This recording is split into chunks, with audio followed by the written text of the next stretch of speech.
I've seen the same things for years. I mean, I started in management consulting in 1980, so that's 45 years. Same problems over and over. Family businesses, nepotism, husbands and wives who don't get along, unclear roles for family members, inability to have good employees because they feel that family members will get ahead and they won't. That's one problem. Hello and welcome to another episode of the How to Scale a Business podcast. My name is Hector Santi-Esteban, and our special guest today is Mr. Mark Zweig. He is a self-proclaimed old fart, but in his spare time, he also runs and is a multiple Inc. 5000 nominee, an author, and also finds time to teach students at the business school, the Walton Business School. Mark, thanks for hanging out with us today. Hey, it's my pleasure, Hector. I gotta imagine it'd be a hard question to ask, but I'll throw it to you. So when people ask, Mark, what do you do? It's so multifaceted. I do a lot of different things. I would say I'm an entrepreneur and a teacher. It's amazing that, more and more people are waking up to the benefits of entrepreneurship and business. I remember growing up, I grew up in the 90s, and being like a businessman was not like at the top. That wasn't one of the options. It was, well, actually, I think about it, it was like sort of what like the losers did. Like if you were a loser, you got into business, and I'm sure when I told my mom coming home that I was going to, start my own business, she was like, oh God, we lost a lot. But, over the last couple of decades with the opportunities and the internet and all that sort of stuff, it's really become the popular sort of thing. And more kids are wanting to do it. And obviously, everybody's seeing the possibilities. And so for you, was it always something that you thought you were going to do? Were you Yeah, always sort of the person starting businesses, or how did that come to be? I really was. I mean, I started as a little kid. I was buying and selling bikes on my mom and dad's street corner by 8 or 9. Then I started working at the bike shop by 12 or 13. Made a lot of money, worked for 3 different bike shop owners. 2 of them had multiple stores. Then I got into buying and selling motorcycles, buying and selling cars, went off to school at college. I was selling bikes out of my dorm room. I made a deal with the guy that owned the local junkyard to fix up certain wrecks and sell them on the student union board. I had a million things when I was a senior and then going through the MBA program in the late 70s at Southern Illinois University, where I went to school. Myself and another guy, we had an Indian moped franchise and sold used motorcycles. It was all financed by a finance professor there. So, yeah, I mean, I did a lot of different things. I was always the guy that had more money than my friends. I like that. I was a hustler. I was a worker. I had the money I needed to go to school when I graduated high school to go on. I mean, yeah, it was a lot cheaper back then, no doubt.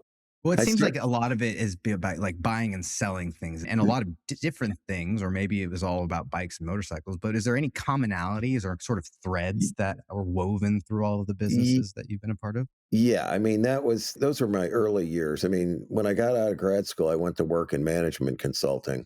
And, that was my field, working for architecture and engineering firm clients.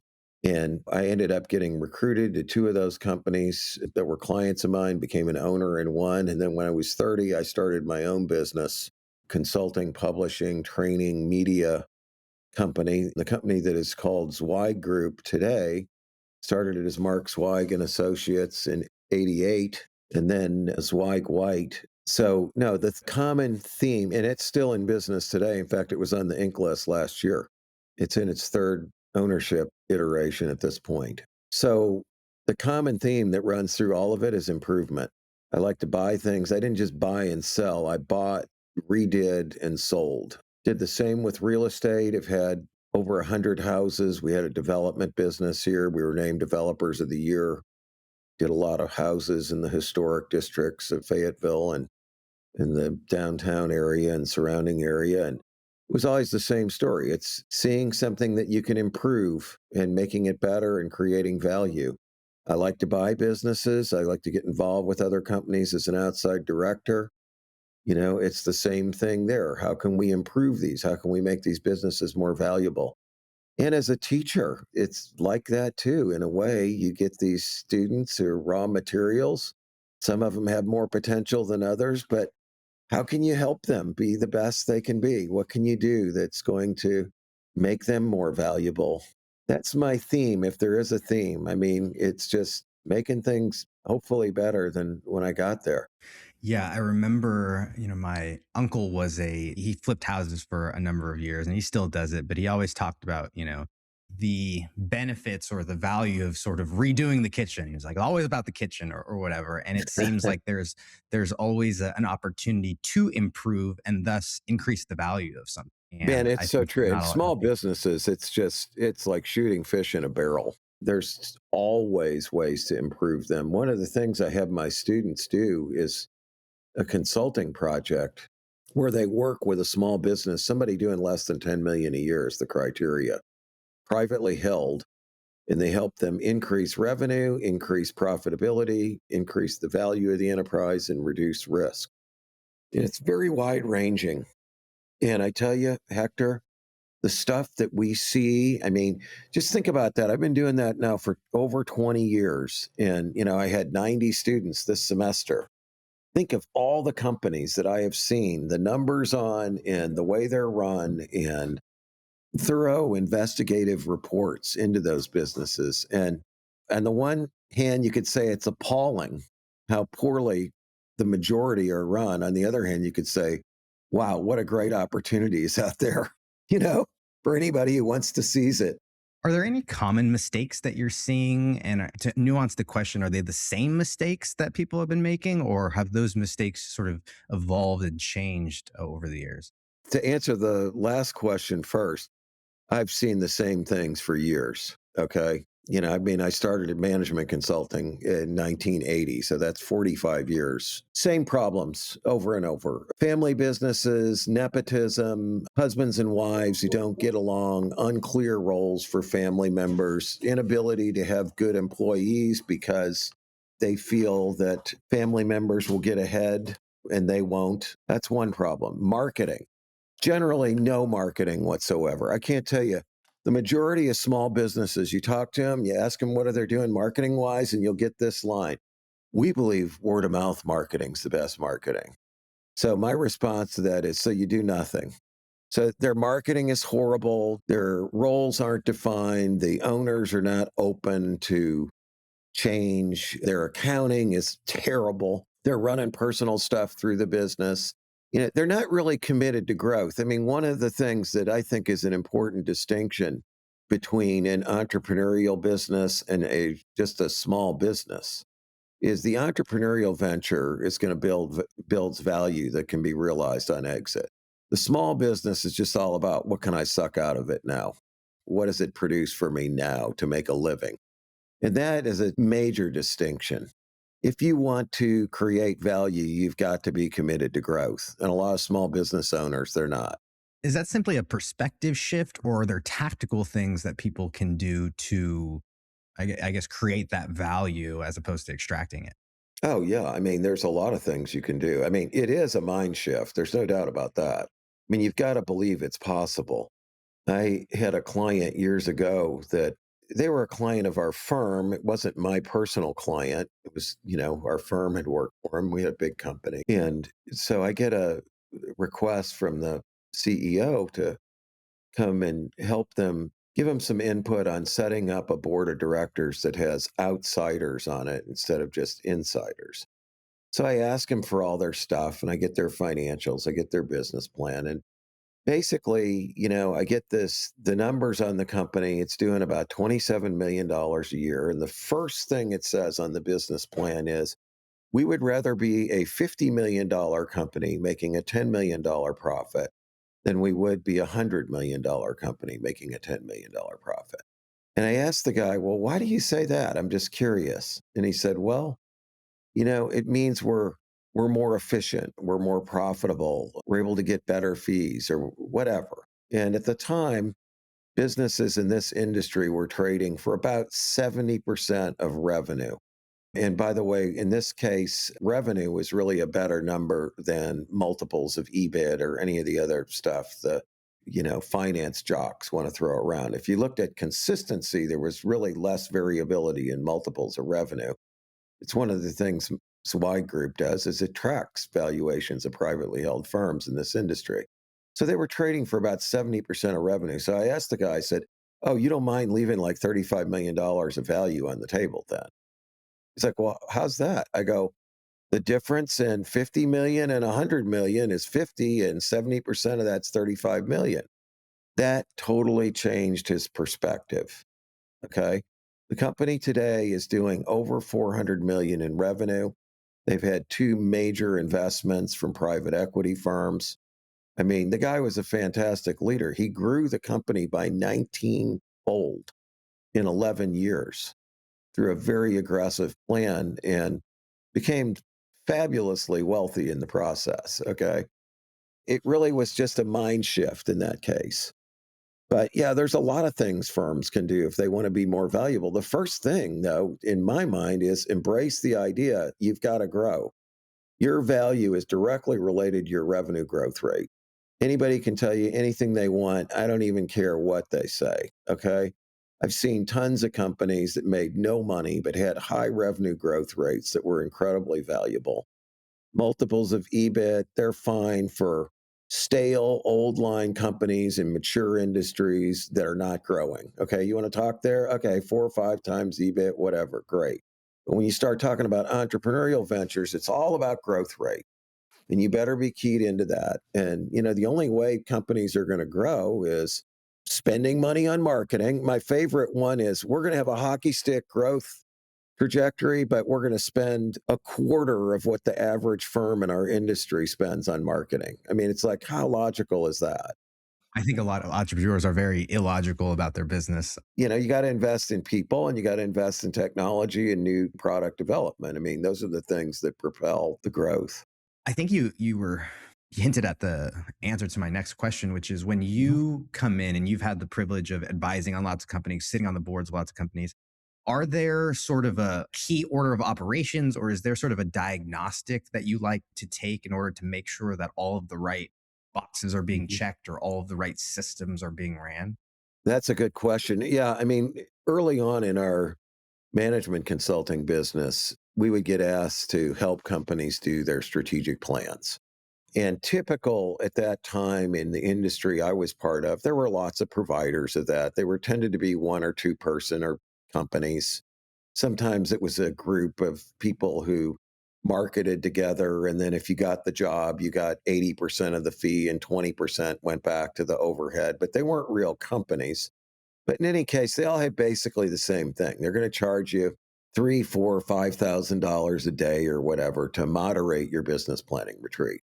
So they're not doing any homework. We came up with this thing we called the management audit. And in the management audit, we looked at everything. We would ask them for all their financials, their policies, examples of their bills, all the management reports that they ran, all the pay rates, billing rates, contracts, marketing materials. And then we would do things like interview all the owners face to face, go visit all offices, interview a wide range of employees, plus have some other diagnostic, like online surveys and things of that sort. Did the same thing with clients.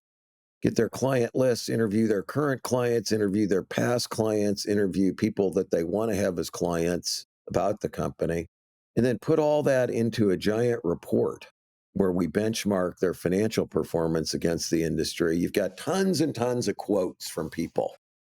And then you identify all the issues that they face. And that sort of sets the stage. Then it's hard for people to deny the reality of their situation. Okay. 10 people over here said Joe is a shitty boss. Okay. And he treats them like crap. Joe's Do you probably a want to shitty boss. Yeah, you wanna tell me how great Joe is? Okay. Yeah. No, all right? I mean, I'm just saying, here's the performance of the groups. Here's how it stacks up compared to the industry norms. You guys think you're so wildly profitable, but in reality, your key managers are paid less than everybody else, and that's why you look like you're more profitable. We adjust your salaries to where they should be for a firm of your size. Actually, you make less money than the rest of the people in this business. Definitely there's a diagnostic that you can use. And there's so many other things you can do today. There's online reviews of businesses and Glassdoor and a million other places you can gather information. But yeah, I What do it think it seems though really is like helps. you're getting both qualitative and quantitative data because you're Yes. getting the story and the numbers. And I think when you add both of them, it seems like you're able to get a more holistic. That is it. Neither one of them tells the whole story. I mean, you're absolutely right on with that. And I think if you look at a lot of small businesses too, the financials are so jacked up. I mean, I tell my students, I don't care what you're looking at, it's probably not the reality. I mean, there's so many ways they can be distorted. I hear it all the time. It's like, I got a $2 million business. I made a 30% profit last year. Okay. So you made 600,000. What'd you pay yourself? Nothing. No, you didn't really make a $600,000 profit. You probably should have paid yourself 200. Now you made a $400,000 profit, not six. And that would be a simple example. I mean, a lot of the times there's so much other stuff. I'm paying my mom who doesn't ever show up to work, and my kids are on the payroll, and I'm buying my Razorback season tickets through the company, and I got an airplane that I've never once used for work, but I charge it off to the business.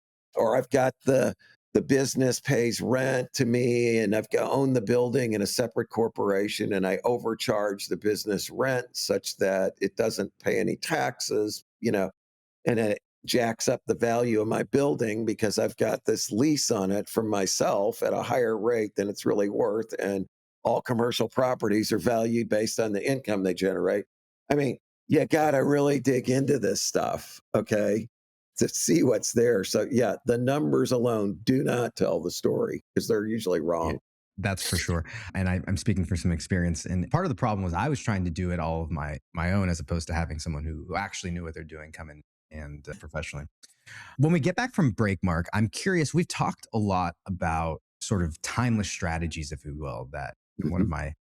the things that I've been on is that you could listen to this show, the first half of our show in 2025 or 2035 or 2045, and it'd be totally applicable. When we get back from break, I want to hear about some of the more timely adjustments that you find businesses are having to make because of the economy or technology or policies or whatever it is, because I'm sure you're Sure. having to do some of that too. And so we're going to get into that right after this quick break. Hey, y'all, today's episode is brought to you by Amplify Media, and we are a podcast and content production. Well, actually like to think of ourselves as like the fractional media part of it. Chances are, if you're listening to this, you probably have a product, a passion, a mission, a message, some sort of service you're trying to get out to the world, but you might not have the time, the team, or the tech skills to be able to do it. If that's the case, we can help. Go to amplifymedia.com. That's AMPLAFY media.com. You can also check the show note for the link. And with that, let's get back to Mark. Mark, this has become one of my favorite questions recently, and that is, what are the timely adjustments that people are having to make, whether it comes to technology and AI or policies and tariffs or the economy, all these sorts of Yeah. things? I think that being in business is about being nimble and making adjustments. Are there themes or are there commonalities that you see a lot of the successful businesses needing to make right now?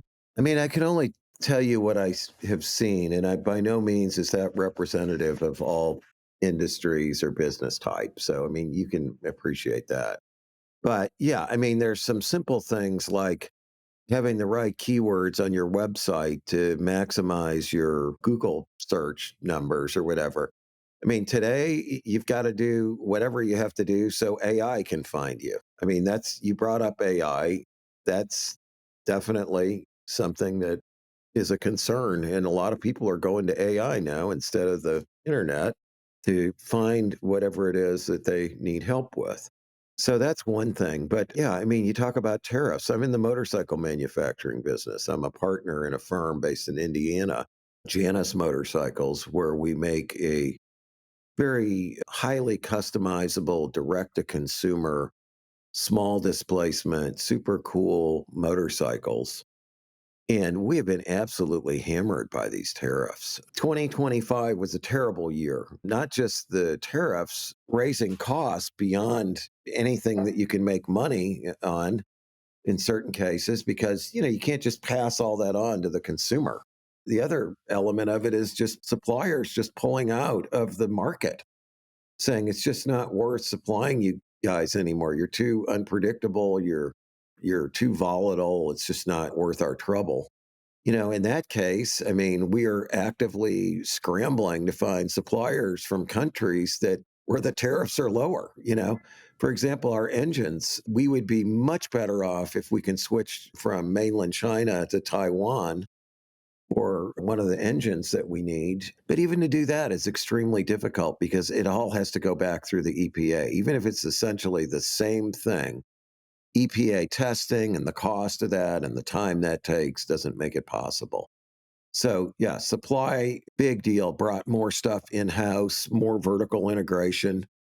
Then, instead of buying parts, it makes sense to make things in the US if we can make them ourselves. So, that's been some retooling. I think the other thing when you start talking about timeliness out there today, Hector, there is just such a great opportunity right now where the baby boomers are getting out of their small meat and potatoes businesses, and you can buy those at very affordable prices. And if you're good at turning things around and good at consolidating, man, the opportunity's never been better.